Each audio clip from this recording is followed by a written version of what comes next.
Hello दोस्तों, कैसे आप लोग। उम्मीद करते हैं अच्छे हों। दोस्तों, इस वीडियो में साइंस प्रैक्टिस सेट पेपर देखने वाले हैं। यह वीडियो बीपीएससी 4.0 के लिए अत्यंत आवश्यक है, तो आप लोग लास्ट तक जरूर बने रहिएगा। तो चलिए शुरू करते हैं। कहता है, यदि एक सरल लोलक मुक्त रूप से G/3 गुरुत्वीय त्वरण से पृथ्वी के गुरुत्वाकर्षण बल के अंतर्गत नीचे गिर रहा है, तो उसका आवर्त काल होगा। तो देखिए, टी बराबर होता है 2π√L/g। ठीक है, क्या होता है, तो टी बराबर 2π√L/g। अब यहाँ पे सरल लोलक मुक्त रूप से G/3 गुरुत्वीय त्वरण से जो है पृथ्वी के गुरुत्वाकर्षण बल के अंतर्गत नीचे गिर रहा है। तो यहाँ पे देखें, यहाँ पे जो हो जाएगा आपको, तो यहाँ पे आप ले लेंगे जी का मान। ठीक है, तो जी बराबर जो हो जाएगा यहाँ पे, तो सरल लोलक के नीचे गिरने पर आवर्तकाल क्या हो जाएगा, तो यहाँ पे हो जाएगा टी बराबर 2π। ठीक है, 2π√L बट्टा में G-G/3, क्योंकि नीचे गिर रहा है। ठीक, तो यहाँ पे क्या हो जाएगा, यहाँ पे होगा 2π। ठीक है, तो 2π√, ये 3 ऊपर चला जाएगा, तो 3L/3 में से एक गया तो 2G, नीचे में क्या हो जाएगा, 2G हो जाएगा। ठीक, यानी 2G हो जाएगा। ठीक, यानी हो जाएगा आपको रूट बराबर में √3/2 इंटू 2π और √L/g। ठीक है, तो ये जो है आपको, ये तो टी का मान है।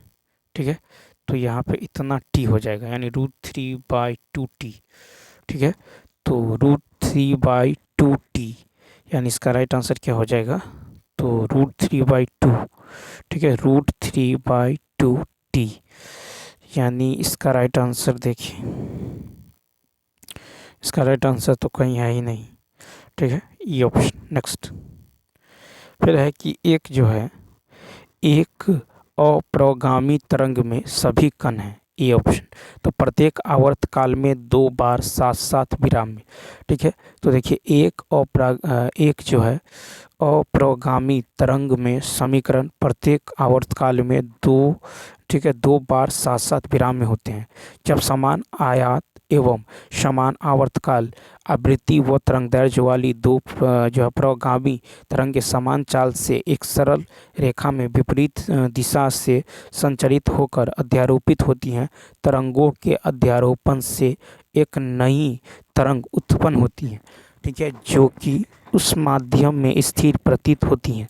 ठीक है, इस तरंग को ही जो अप्रगामी तरंग कहते हैं। अप्रगामी तरंग सीमित माध्यम में ही जो संकुचित अथवा विस्तृत होती प्रतीत होती हैं। दो अनुदैर्ध्य अप्रगामी तरंगों के अध्यारोपण से प्राप्त अप्रगामी तरंग अनुदैर्ध्य अप्रगामी तरंग कहलाता है, जैसे बांसुरी, ठीक है, बिगुल, सीटी आदि। उसके बाद देखिए क्वेश्चन नंबर नेक्स्ट है, सही विकल्प का चयन करें। तो यहाँ पे राइट आंसर सी होगा, यानी यदि कोई वस्तु जो है गत्यावस्था में है तो आवश्यक नहीं कि उस पर बल लगी ही हो। तो यदि कोई वस्तु गत्यावस्था में है तो आवश्यक नहीं कि उस पर बल लगी ही हो। वस्तु के एक समान वेग से गमन करने पर उसका त्वरण शून्य होता है, जिसके कारण वस्तु पर लगने वाला बल शून्य होता है। फिर भी वस्तु जो है गत्यावस्था में होती है। ठीक है, गत्यावस्था में होती है, तो बल जो है संवेग में परिवर्तन की दर के बराबर होता है। बल संवेग में परिवर्तन की दर के बराबर होता है, यानी F बराबर क्या होता है, ma। F बराबर होता है ma।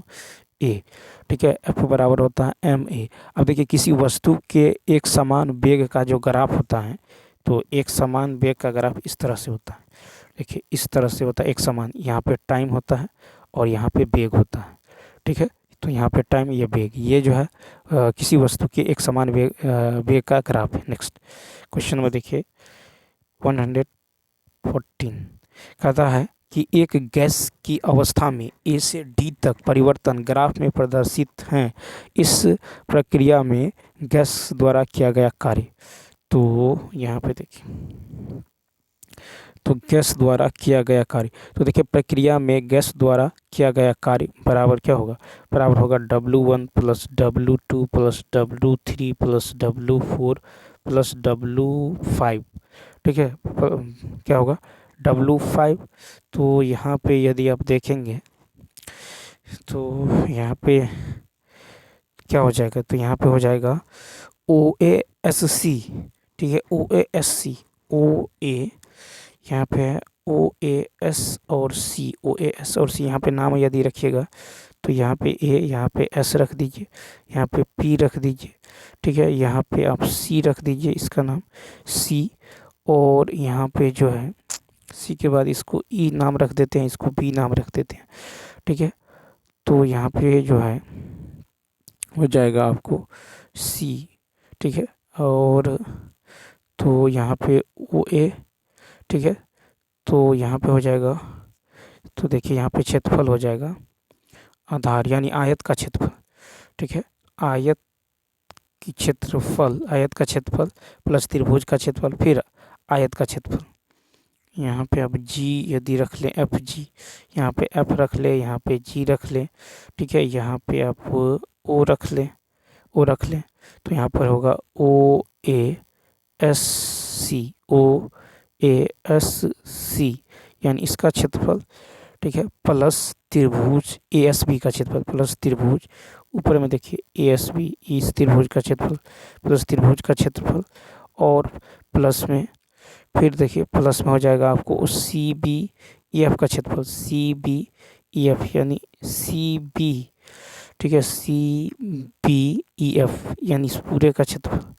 ठीक है, इस पूरे का क्षेत्रफल, और उसके बाद देख लीजिए फिर हो जाएगा त्रिभुज PED का क्षेत्रफल, ऊपर में जो त्रिभुज है इसका क्षेत्रफल, और फिर लास्ट में यानी इसका क्षेत्रफल। ठीक है, इसका क्षेत्रफल ले लेंगे और सारे को ऐड कर देंगे तो आपको निकल जाएगा। ठीक है, तो चलिए देखते हैं। तो यहाँ पे इसका क्षेत्रफल निकालिएगा तो क्या होगा, लंबाई गुने चौड़ाई। लंबाई यानी यहाँ से यहाँ तक लंबाई। ठीक है, तो लंबाई कितना है, तो देखिए लंबाई यदि देखें यहाँ से यहाँ तक, तो यहाँ से यहाँ तक जो हो जाएगा ये 2 हो जाएगा, यहाँ से यहाँ तक। तो लंबाई 2 गुने लंबाई गुने चौड़ाई, चौड़ाई यहाँ से यहाँ तक तो 1 है, तो 1। ठीक है, और उसके बाद देखिए इस त्रिभुज का क्षेत्रफल तो 1/2 गुने। ठीक है, तो यहाँ पे होगा 2 गुने 1 प्लस 1/2 गुने लंबाई। ठीक है, 1/2 गुने आधार गुने ऊंचाई। तो आधार कितना है यहाँ पे 2, आधार गुने ऊंचाई, ऊंचाई कितना है, तो यहाँ से यहाँ तक देखिए, यहाँ से यहाँ तक कितना है, तो 2 है। ठीक है, तो यहाँ पे होगा 2, और प्लस में फिर जो है निकालना होगा आपको इस वाले का, बड़े वाले आयत का। ठीक है, इसका यहाँ से यहाँ तक, फिर इसका जो होगा लंबाई गुने चौड़ाई। ठीक है, तो यहाँ से यहाँ तक लंबाई देखिए कितना है, 3 है। ठीक है, तो यहाँ से जो है हो जाएगा 3 लंबाई गुने चौड़ाई, यहाँ से यहाँ तक।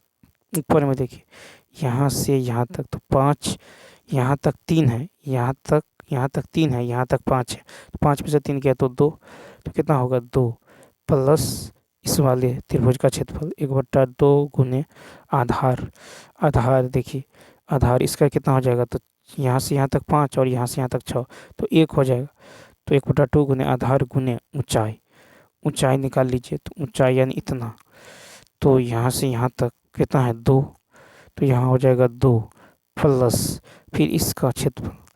ठीक है, तो ये वर्ग है, देखिए यहाँ से यहाँ तक कितना होगा, 6 में से 5 गया 1, तो ये हो जाएगा 1, और इधर देखिए इधर भी हो जाएगा 1, यानी 1 गुने 1, 1 गुने 1। तो सॉल्व कीजिए तो ये हो जाएगा कितना, 2 प्लस 2 से कट जाएगा तो ये भी हो जाएगा 2 प्लस।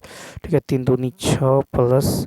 ठीक है, यहाँ पे ये 2 कैंसिल, तो 1 प्लस 1 यानी 2 2 4, 6 4 10, 11 1 12, यानी 12 जूल हो जाएगा। कितना हो जाएगा, तो 12 जूल यहाँ पे होने वाला है, यानी इसका राइट आंसर होगा C। नेक्स्ट क्वेश्चन देखिए। नेक्स्ट क्वेश्चन है कि एक उत्तल लेंस मुख्य अक्ष पर रखी वस्तु का वास्तविक प्रतिबिंब बनाता है, यदि लेंस के ऊपरी भाग को काला कर दिया जाए तो। एक उत्तल लेंस मुख्य अक्ष पर किसी वस्तु का वास्तविक प्रतिबिंब बनाता है। 15 बी ऑप्शन, यानी प्रतिबिंब की तीव्रता घट जाएगी। यदि उत्तल लेंस मुख्य अक्ष पर रखी वस्तु का वास्तविक प्रतिबिंब बनाता है, यदि लेंस के ऊपरी भाग को काला कर दिया जाए तो प्रतिबिंब की तीव्रता घट जाएगी। ठीक है, अन्य किसी भी गुण पर कोई प्रभाव नहीं पड़ेगा। उत्तल लेंस द्वारा वास्तविक एवं आभासी दोनों प्रकार के प्रतिबिंब का निर्माण होता है। उत्तल लेंस द्वारा वास्तविक एवं आभासी दोनों प्रकार के प्रतिबिंब का निर्माण होता है। ठीक है, यदि उत्तल लेंस को ढक दिया जाता है तो तथा किसी वस्तु का प्रतिबिंब इसके द्वारा बनाया जाता है तो वस्तु के प्रतिबिंब की प्रकृति, आकार तथा प्रतिबिंब के स्थान पर इससे कोई प्रभाव नहीं पड़ेगा। प्रतिबिंब की तीव्रता केवल इसमें घटेगी। उत्तल लेंस अनंत से आती हुई प्रकाश की किरणों को एक बिंदु पर लाने का कार्य करता है। नेक्स्ट फिर है कि जब श्वेत प्रकाश पारदर्शी माध्यम जैसे कांच में प्रवेश करता है तो क्या होता है, बी ऑप्शन, तो इस सबसे दीर्घ तरंगदैर्घ्य अधिकतम चाल से चलेगी। जब श्वेत प्रकाश पारदर्शी माध्यम से कांच में प्रवेश करती है तो सबसे दीर्घ तरंगदैर्घ्य अधिकतम चाल से चलेगी। ठीक है, जब प्रकाश की किरण एक माध्यम से दूसरे माध्यम में जाती हैं तो आवृत्ति नियत रहती है। प्रकाश की चाल सामान्यतः तरंगदैर्घ्य का समानुपाती होता है। प्रकाश की चाल जो है समानुपाती होता है तरंगदैर्घ्य के। श्वेत प्रकाश 7 रंगों का मिश्रण होता है। प्रकाश अनुप्रस्थ प्रकृति की जो है विद्युत चुम्बकीय तरंग है। प्रकाश अनुप्रस्थ प्रकृति की विद्युत चुम्बकीय तरंग है। प्रकाश का दृश्य प्रभाव जो है का गुण विद्युत क्षेत्र के गुण के कारण होता है। ठीक है, उसके बाद देखिए क्वेश्चन नंबर 117 की यदि बात करें तो यहाँ पे है कि समान आयाम व समान तरंगदैर्घ्य की दो तरंगें विभिन्न कलाओं में अध्यारोपित की जाती हैं। परिणामी तरंग का आयाम अधिकतम होगा जब उनके बीच कलांतर, ए ऑप्शन, 0 है। तो तरंग का परिणामी आयाम यानी A2 बराबर होगा √100 A1 स्क्वायर जोड़ A2 स्क्वायर जोड़ 2A1 A2 cos थीटा। ठीक है, या cos फाई। तो देखिए यहाँ पे तरंग का परिणामी आयाम A2 बराबर होगा √100 A1 square plus A2 square plus 2A1 A2 cos phi. आयाम के अधिकतम होने के लिए cos फाई का अधिकतम अर्थात 1 होना चाहिए। ठीक है, क्या होना चाहिए, 1 होना चाहिए। इसके लिए cos 0 लेना होगा, यानी फाई का मान कितना लेना होगा, तो 0 लेना होगा। ठीक, अर्थात समान आयाम समान तरंगदैर्घ्य की दो तरंगें विभिन्न कलाओं में अध्यारोपित की जाती है। परिणामी तरंग आयाम अधिकतम होगा जब उनके बीच का कलांतर 0 होगा। ठीक है, नेक्स्ट फिर कि पास्चुराइजेशन एक प्रक्रिया है जिसमें दूध को पहले बहुत देर तक गर्म किया जाता है और एक निश्चित समय में अचानक ठंडा कर लिया जाता है।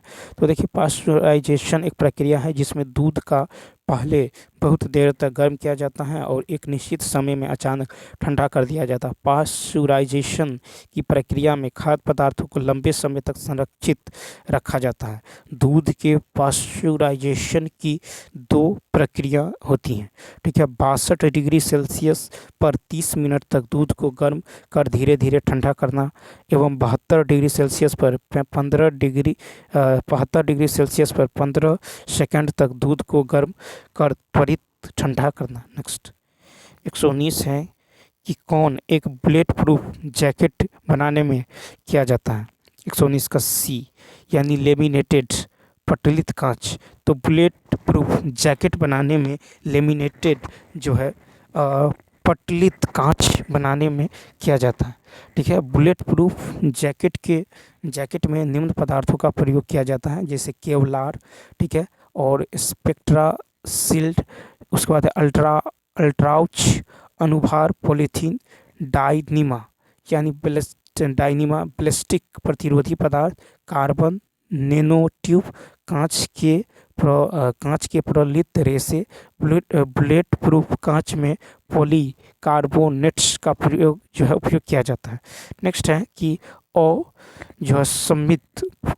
असमित कार्बन परमाणु युक्त अणु है। 120 का सी। तो देखिए असमित कार्बन परमाणु युक्त अणु है आपको CH2OH, CHOH, CHO।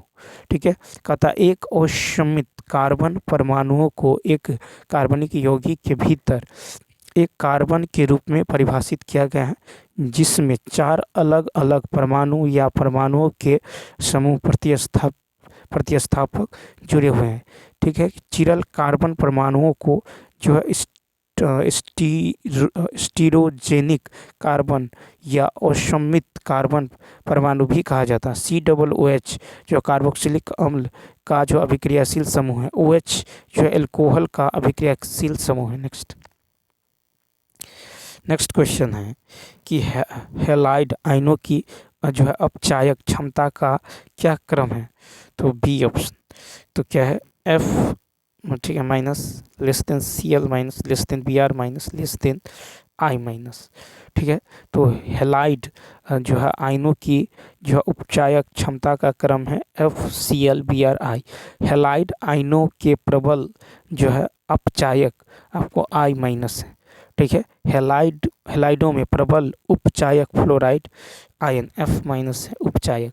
ठीक है, और हैलाइड आयनों में उपचायक का क्रम, ठीक है, उपचायक का क्रम, ठीक है, ये अपचायक दिया है, अपचायक जो है ये होगा FCl ठीक है, उपचायक का क्रम होगा F minus greater than Cl minus greater than Br minus greater than I minus. ठीक है, उसके बाद देखिए कि वह पदार्थ जो दूसरे का ऑक्सीकरण अपना अवकरण करता है उपचायक कहलाता है, और वह पदार्थ जो दूसरे का अवकरण अपना ऑक्सीकरण करता है, ठीक है, अपचायक कहलाता है। क्वेश्चन नंबर 122 है कि संश्लेषित रबर ब्यूना S के एकलक है। तो 122 का C 1,3-ब्यूटीन और स्टाइरीन। तो देखिए संश्लेषित रबर ब्यूना S के एकलक 1,3-ब्यूटीन और स्टाइरीन है। ब्यूना S या SBr, ठीक है, सामान्य रूप से 1,3 जो ब्यूटाडाइन तथा स्टाइरीन के 3:1 में सोडियम की उपस्थिति में जो सह बहुलकरण से प्राप्त होता है। ब्यूना S का प्रयोग टायर, रबर ट्यूब तक यांत्रिक जो रबर का सामान बनाने में किया जाता है। फिर है ब्यूना N रबर 2 भाग जो है ब्यूटाइन की 1 भाग, ठीक है, एप्रिलोनाइटल की सोडियम धातु की उपस्थिति में जो है सह बहुलकन से प्राप्त करते हैं। ब्यूना N तेल, विलायक, ऊष्मा आदि के जो है प्रतिरोधक होती हैं, अतः इसका उपयोग संग्रहण टैंकों के निर्माण में किया जाता है। नेक्स्ट है कि फ्रीडेल क्राफ्ट्स अभिक्रिया का उदाहरण कौन सा है? तो सी, यहाँ पे जो है ये होगा C ऑप्शन, यानी बेंजीन प्लस जो है बेंजीन प्लस एल्किल हैलाइड, ये AlCl3 निर्जलीकरण में एल्किल बेंजीन देता है। तो देखिए फ्रीडेल जो है क्राफ्ट्स अभिक्रिया का उदाहरण है benzene plus alkyl halide, AlCl3 निर्जलीकरण करके एल्किल बेंजीन का निर्माण करता है। अब यहाँ पे यदि आप देखेंगे बेंजीन के जो है एल्फाइलेशन का अर्थ है बेंजीन रिंग के हाइड्रोजन को मिथाइल या एथिल आदि जैसे समूह द्वारा जो प्रतिस्थापित किया जाना। ठीक है, नेक्स्ट क्वेश्चन देखिए 124 है कि ऊष्मागतिकी में जो प्रक्रम उत्क्रमणीय कहलाता है जब परिसर अपने निकाय के साथ सदैव समावस्था में होते हैं। तो देखिए ऊष्मागतिकी में प्रक्रम उत्क्रमणीय कहलाता है जब परिसर अपने निकाय के साथ सदैव समावस्था में होते हैं। ऊष्मागतिकी के चक्रीय प्रक्रम में आदर्श गैस का जो है समतापीय प्रसार होता है, ठीक है, और तंत्र द्वारा जो है अवशोषित ऊष्मा तंत्र पर किए गए ऋणात्मक कार्य के बराबर होता है। फिर है समआयतनिक प्रक्रम में W = 0, डेली = Q, नियत आयतन पर आंतरिक ऊर्जा में परिवर्तन अवशोषित या जो उत्सर्जित ऊष्मा के बराबर होता है। फिर है कि रुद्धोष्म परिवर्तन में प्राप्त या खोई हुई ऊष्मा में कोई परिवर्तन नहीं होता है, यानी डेली = W। नेक्स्ट क्वेश्चन देखिए, फिर है माइटोकॉन्ड्रिया और क्लोरोप्लास्ट हरित लवक हैं, 125 का B ऑप्शन।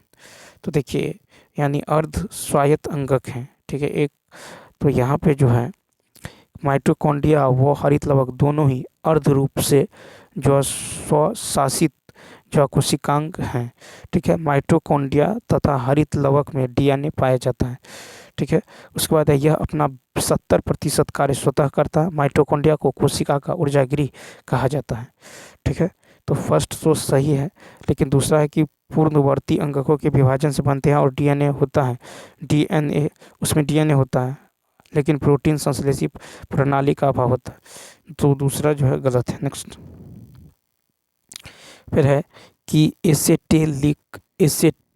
एसिटिलोकोलिन का स्रावन करने वाली कोशिकाएं होती हैं, तो ए ऑप्शन तंत्रिका कोशिकाएं न्यूरॉन्स।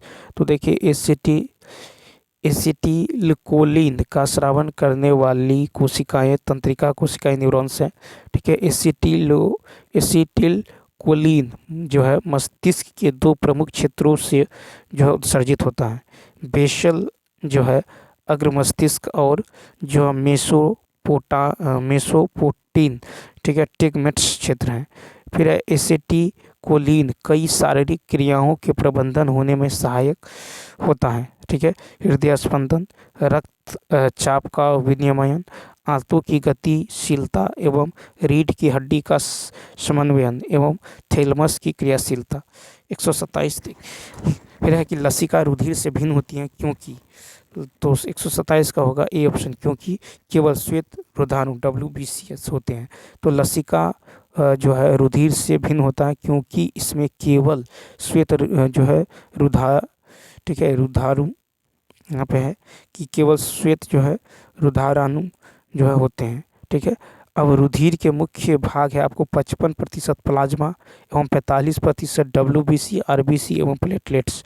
लसिका के मुख्य कार्य है प्रतिरक्षा तंत्र को मजबूत करना, अपशिष्ट पदार्थों को प्रभावित करना, ठीक है। शरीर के अतिरिक्त जो है तरल और अवशिष्ट एवं युक्त ऊतकों को छानने के लिए अंगों तक ले जाना। WBC का मुख्य कार्य है फैगोसाइटिक गुणों का प्रदर्शन करते हुए शरीर के जो है पुलिस की भांति कार्य करना। नेक्स्ट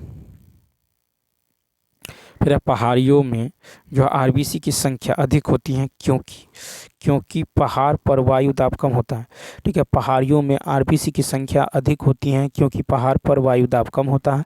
वायु दाब के कम होने से आयतन का मान बढ़ जाता है, जिससे RBC के अणु छोटे छोटे कणों में टूट जाते हैं तथा उनकी संख्या बढ़ जाती है, जिससे आयतन बढ़ जाता है। RBC का लाल रंग मुख्य रूप से हीमोग्लोबिन के कारण होता है। हीमोग्लोबिन में हीम एवं ग्लोबिन पाए जाते हैं। हीम Fe2+ आयन है जो ऑक्सीजन को प्रवाहित करने में सहायक होता है। नेक्स्ट है कि जॉर्ज बीडल एवं एडवर्ड टैटम सन 1945 द्वारा दी गई परिकल्पना को खाली स्थान कहा जाता है। 129 का होगा ए ऑप्शन, यानी एक जीन एक एंजाइम परिकल्पना। तो जॉर्ज बीडल और एडवर्ड टैटम द्वारा सन 1945 में द्वारा दी गई परिकल्पना को एक जीन, ठीक है, एक एंजाइम परिकल्पना कहा जाता है। DNA पर क्षारों या न्यूक्लियोटाइडों का अनुक्रम जो कि विशिष्ट प्रोटीन या ठीक है पॉलीपेप्टाइड के संश्लेषण को नियमित करता है, जीन कहलाता है, ठीक है। न्यूक्लियोटाइड जो है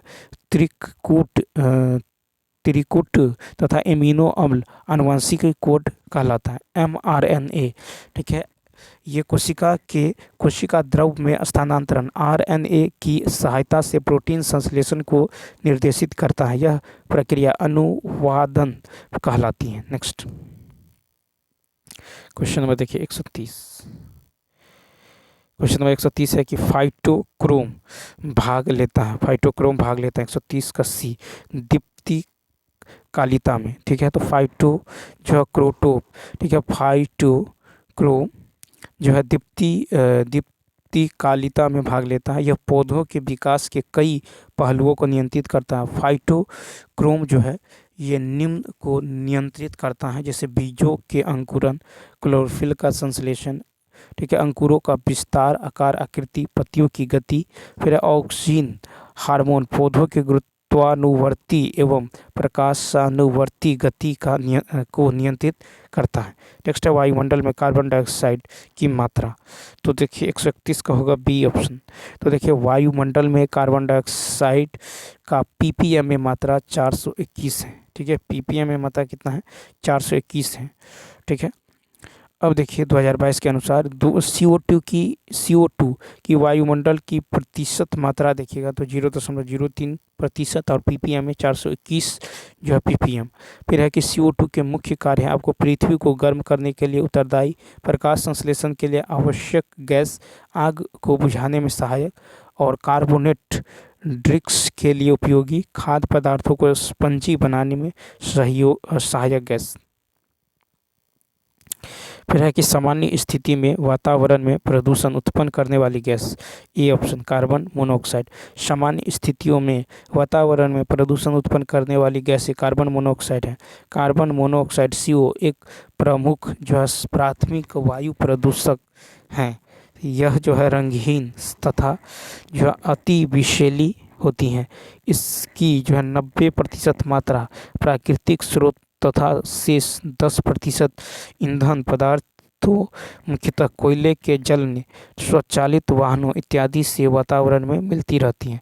CO यानी CO उत्सर्जन का 50% जो ऑटोमोबाइल से निकलता है, यह सिगरेट के धुएं से भी उपस्थित रहती है। CO वायुमंडल में जो है कम समय के लिए रहती हैं तथा इसका जो ऑक्सीकरण CO2 में जो हो जाता है। इस गैस का सर्वाधिक उत्पादन परिवहन से होता है। नेक्स्ट फिर है कि जैव ईंधन के संबंध में कौन सा कथन सत्य नहीं है, तो इसका राइट आंसर होगा बी ऑप्शन। तो देखिए जैव ईंधन यानी जीवाश्म ईंधन डीजल, पेट्रोल, ठीक है, कोयला आदि की तुलना में लागत प्रभावी नहीं होता है, यह जो है सत्य नहीं है। जैव ईंधन जो है जेट्रोफा से भी बनाया जा सकता है। फिर है करंज, महुआ व नीम आदि भी जैव ईंधन के रूप में प्रयोग में लाए जा सकते हैं। फिर है कि जैव ईंधन को लेकर, ठीक है, आशंकाएं व्यक्त की जा रही हैं कि इससे अच्छी कमाई होने से किसान अपने खेतों में अन्य फसलों को उपजाओ जो है बंद न कर दें। इससे भारत की खाद्य सुरक्षा खतरे में पड़ सकती है। नेक्स्ट फिर है कि भारतीय रेल द्वारा उपयोग में लाए जाने वाले जो है जैव शौचालयों, ठीक है, बायो टॉयलेट्स के संदर्भ में निम्नलिखित में कौन सा यानी कथनों पर विचार कीजिए। तो 134 का यदि देखें तो यहाँ पे हो जाएगा सी ऑप्शन, न तो एक न तो आपको डी, ठीक है, दो ही।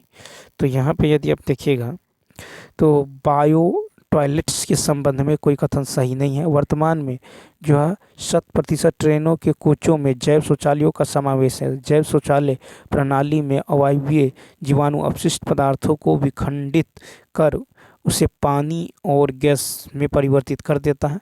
पानी को टैंक में जमा कर उसे क्लोरीन की मदद से साफ कर दिया जाता है, जबकि गैस वाष्पीकृत हो जाती हैं। शौचालयों के संबंध में दोनों कथनों में कोई सही नहीं है।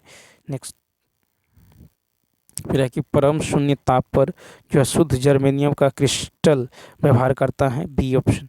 पूर्ण जो है अचालक की भांति परम शून्य ताप पर शुद्ध जर्मेनियम जो है का क्रिस्टल पूर्ण अचालक की भांति व्यवहार करता है। अर्धचालक के तापमान के घटने से प्रतिरोध के मान के घटने से इसका व्यवहार जो है अचालक की भांति हो जाता है। परम शून्य ताप पर गैसों का सारा गुण समाप्त हो जाता है। परम शून्य ताप 0 केल्विन या -273.15 डिग्री सेल्सियस होता है। नेक्स्ट देखिए, कहता है कि दो अवतल दर्पणों की फोकल लंबाई समान होती है, लेकिन एक का द्वारक दूसरे के द्वारक से भरा होता है। कौन सा दर्पण अधिक तीव्र प्रतिबिंब बनाता है और क्यों? 136 का बी अवतल। तो देखिए छोटे छिद्र वाला अवतल दर्पण अधिक स्पष्ट छवि बनाता है, क्योंकि यह गोलाकार विपथन से मुक्त होता है। इसलिए भले ही दोनों की फोकल लंबाई समान हो, ठीक है, एपर्चर का परिवर्तन छवि के निर्माण को प्रभावित करता है। प्रकाश परावर्तक क्षेत्रफल के प्रभावी व्यास को दर्पण का द्वारक कहते हैं। प्रतिबिंब की तीव्रता समानुपाती होता है आपको क्षेत्रफल के, और ये समानुपाती होता है द्वारक के वर्ग के, ठीक है। उसके बाद देखिए, यदि लेंस बड़ा हो और उसके पूरे भाग पर प्रकाश पड़ता हो तो लेंस का बाहरी भाग तथा केंद्रीय भाग प्रकाश के एक ही बिंदु पर जो फोकस नहीं करते। इससे एक बिंदु रूप की जो है वस्तु को प्रतिबिंब भी फैला हुआ है स्पष्ट बनता है। इस दोष को गोलीय विपथन कहते हैं। यदि अकेले लेंस का जो है प्रयोग किया जाए तो प्रायः श्वेत प्रकाश से भी प्रतिबिंब रंगीन वो जो है अस्पष्ट बनता है। लेंस के इस दोष को वर्ण विपथन कहते हैं। वर्ण विपथन का कारण यह है कि लेंस के पदार्थ का अपवर्तनांक तथा उसके कारण लेंस की फोकस दूरी भिन्न भिन्न रंगों के लिए भिन्न भिन्न होती है। नेक्स्ट, फिर ऊष्मागतिकी का प्रथम नियम किस पर आधारित है? ए ऑप्शन, ऊर्जा का संरक्षण। ऊष्मागतिकी का प्रथम नियम ऊर्जा के संरक्षण पर आधारित है। ऊष्मागतिकी के प्रथम नियम के भौतिक पहल जो है आपको ऊष्मा ऊर्जा का ही एक रूप है। ऊष्मागतिकी निकाय में ऊर्जा संरक्षित रहती है। प्रत्येक ऊष्मागतिकी निकाय में आंतरिक ऊर्जा विद्यमान होती है। यह आंतरिक ऊर्जा केवल ऊष्मागतिकी निकाय की अवस्था पर निर्भर करती है। ऊष्मागतिकी के पहले नियम का सबसे आम अनुप्रयोग जो ऊष्मा इंजन है, जिसका उपयोग ट्रेनों में, वाहनों आदि में किया जाता है। ठीक है, उसके बाद देखिए क्वेश्चन नंबर 138 कहता है कि मिट्टी के घर जो है गर्मियों में ठंडे और सर्दियों में गर्म होते हैं, क्यों? सी ऑप्शन, तो मिट्टी गर्मी का एक जो है खराब कंडक्टर है। तो देखिए यहाँ पे हम मिट्टी के घर गर्मियों में ठंडे और सर्दियों में गर्म, मिट्टी के घर गर्मियों में जो है ठंडे और सर्दियों में गर्म होते हैं क्योंकि मिट्टी गर्मी का खराब कंडक्टर है। मिट्टी ऊष्मा का एक कुचालक है। यह गर्मियों में गर्मी को बाहर से आने नहीं देता और सर्दियों में गर्मी को घर से बाहर जाने नहीं देता। मिट्टी एक अच्छा विद्युत रोधी क्योंकि इसका औसत तापमान आमतौर पर हिमांक बिंदु से ऊपर होता है। मिट्टी चालन और संवहन के माध्यम से ऊष्मा का संचालन करती हैं, जिससे यह गर्मी को अवशोषित और बनाए रख पाती हैं। यही कारण है कि मिट्टी का तापमान पौधों की वृद्धि और अस्तित्व में महत्वपूर्ण भूमिका निभा सकता है। तापीय चालकता के निम्न स्तर वाली वस्तुएं आमतौर पर गैस चालक होती हैं। ऊष्मा के जो है गैर चालक आमतौर पर अच्छे कुचालक होते हैं, जैसे लकड़ी, ठीक है, प्लास्टिक और आपको होगा मिट्टी, रबर। नेक्स्ट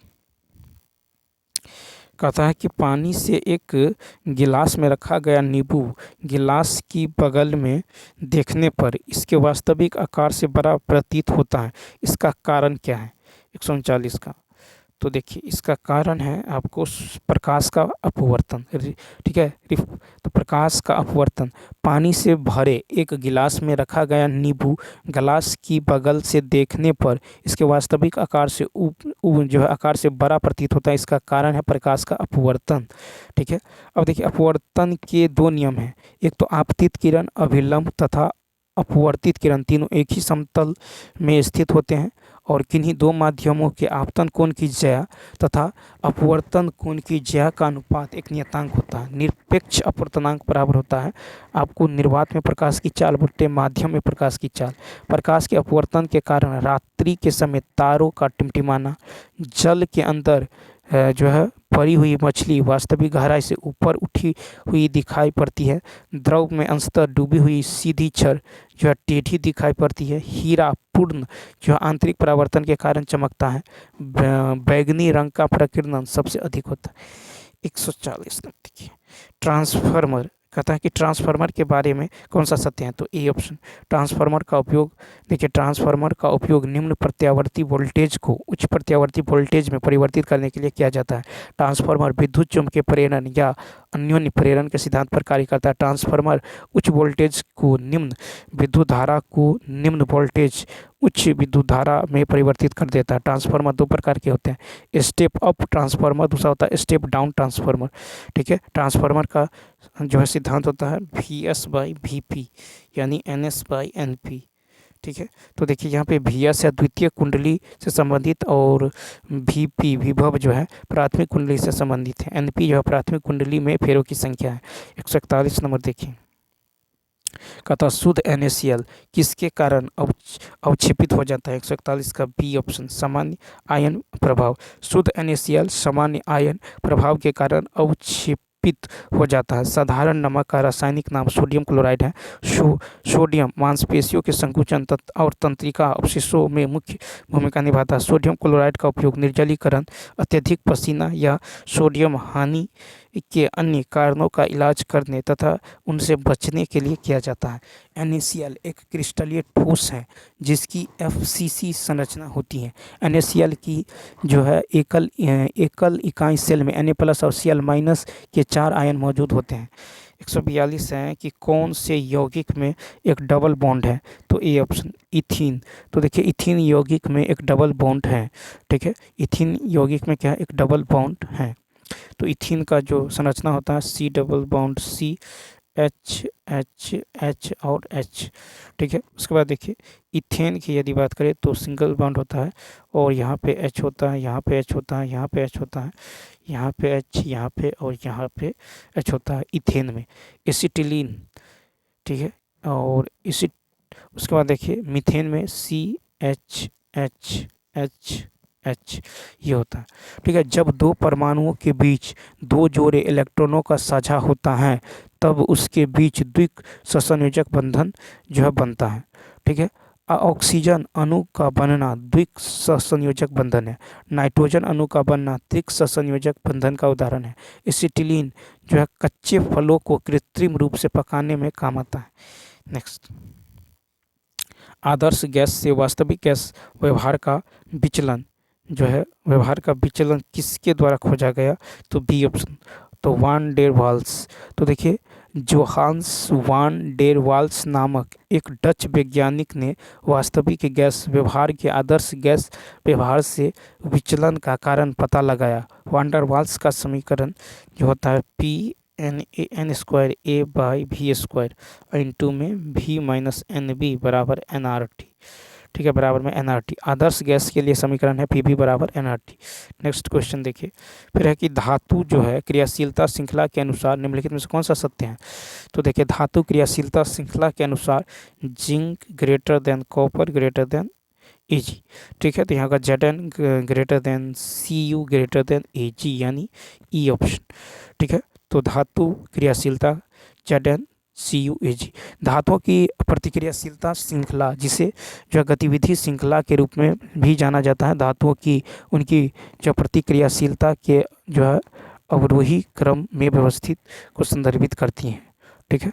उसके बाद देखिए इसका उपयोग पानी और एसिड के प्रति धातुओं की प्रतिक्रियाशीलता के बारे में जानकारी प्राप्त किया जाता है, ठीक है। उसके बाद देखिए यहाँ पे यदि देखें तो सीजियम में जो है आयंस बॉन्ड होता है CS+, ठीक है। फ्रेंसियम में होता है Fr+, रुबिडियम में होता है Rb+, पोटेशियम में होता है K+, सोडियम में Na+, लिथियम में Li+, बेरियम में Ba2+, ठीक है, रेडियम में Ra2+, स्ट्रोंशियम में होता है Sr2+ और कैल्शियम में होता है Ca2+, ठीक है। इसी प्रकार मैग्नीशियम में होता है आयंस बॉन्ड Mg2+, बेरिलियम में Be2+, एल्युमिनियम में Al3+, टाइटेनियम में Ti4+, और मैग्नीज में Mn2+, जिंक में होता है Zn2+, क्रोमियम में Cr3+, आयरन में होता है Fe3+, ठीक है। कैडमियम में होता है Cd2+, कोबाल्ट में होता है CO2+, निकेल में Ni2+, टीन में होता है Sn2+, ठीक है, लेड में होता है Pb2+, हाइड्रोजन में होता है H+, non metal reference for comparison.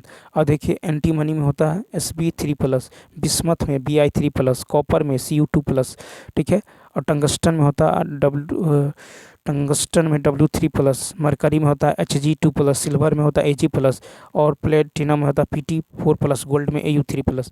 धातुएं आसानी से इलेक्ट्रॉन खो देती हैं और धनायन बनाती हैं। उनमें से अधिकांश वायुमंडलीय ऑक्सीजन के साथ प्रतिक्रिया करके धातु ऑक्साइड बनाते हैं।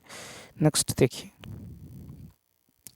कहा था कि कौन सा हाइड्रोकार्बन समूह CnH2n के सामान्य सूत्र अनुसरण करता है, तो एल्कीन हाइड्रोकार्बन समूह का सामान्य सूत्र CnH2n है, ठीक है। हाइड्रोकार्बन कार्बन एवं हाइड्रोजन से बने यौगिक होते हैं। हाइड्रोकार्बन मुख्य रूप से दो प्रकार के होते हैं, संतृप्त हाइड्रोकार्बन, इसमें C एवं C के बीच एकल बंध पाए जाते हैं, और संतृप्त हाइड्रोकार्बन इसमें C एवं C के बीच द्विबंध एवं त्रिबंध पाए जाते हैं। एल्कील समूह के जो है प्रमुख अवयव हैं C2H4 ethene, C3H6 propene, C4H10 तो butene, C5 astral, pentene.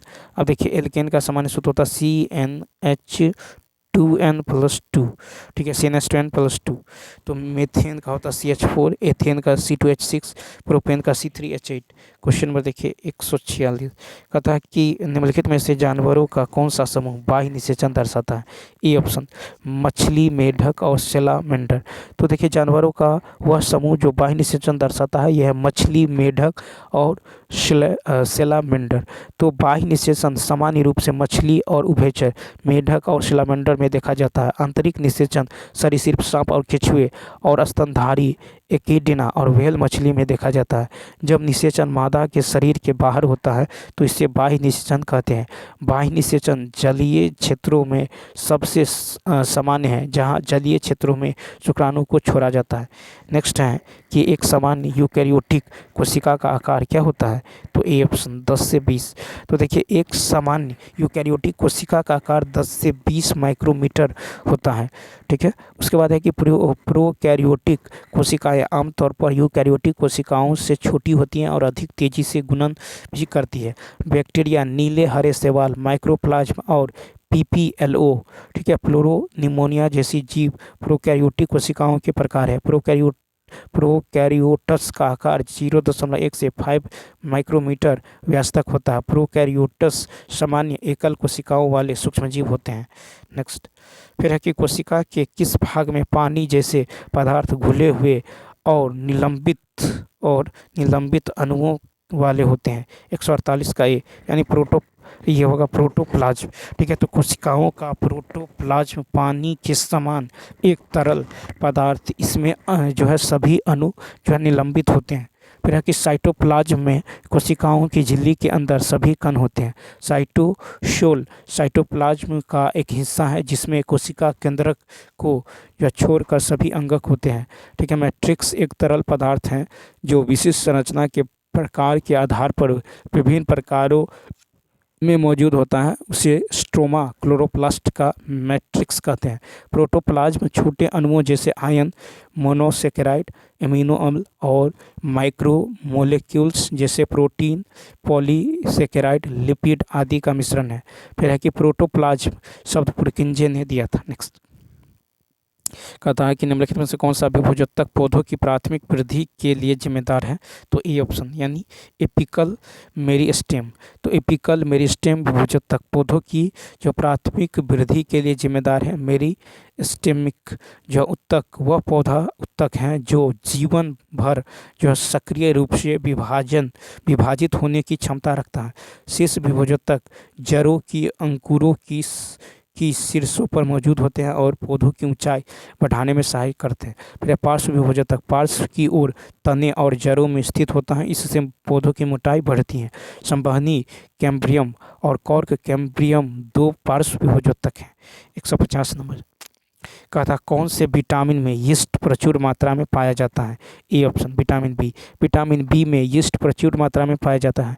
Yeast द्वारा शर्करा के विलयन का किण्वीकरण किया जाता है, इसमें एथिल अल्कोहल बनता है। यीस्ट में जो है जाइमेज एंजाइम होता है जिसके द्वारा किण्वीकरण की क्रिया होती है, जैसे C6H12O6, ठीक है, जाइमेज। और यीस्ट की उपस्थिति में ये करेगा आपको बनाएगा 2C2H5OH + 2CO2, ठीक है। तो बहुत से कवक जैसे छत्रक, ठीक है, गुच्छी, ठीक है, लाइकोपोडोन आदि भोजन के रूप में प्रयोग किया जाता है। यीस्ट से बहुत से विटामिन जैसे थायमीन, ठीक है, राइबोफ्लेविन, निकोटिनिक अम्ल एवं बायोटीन आदि मिलते हैं। कुछ कवक जैसे पेनिसिलियम, ठीक है, कोमोबती तथा पेनिसिलियम जो है रोकफोर्टी आदि पनीर बनाने में जो है काम आता है। यीस्ट जैसे सैक्रोमाइसीज, ठीक है, सेरेविसी डबल रोटी बनाने में काम आता है। तो चलिए दोस्तों इस वीडियो में मिलते हैं नेक्स्ट वीडियो में। Thanks for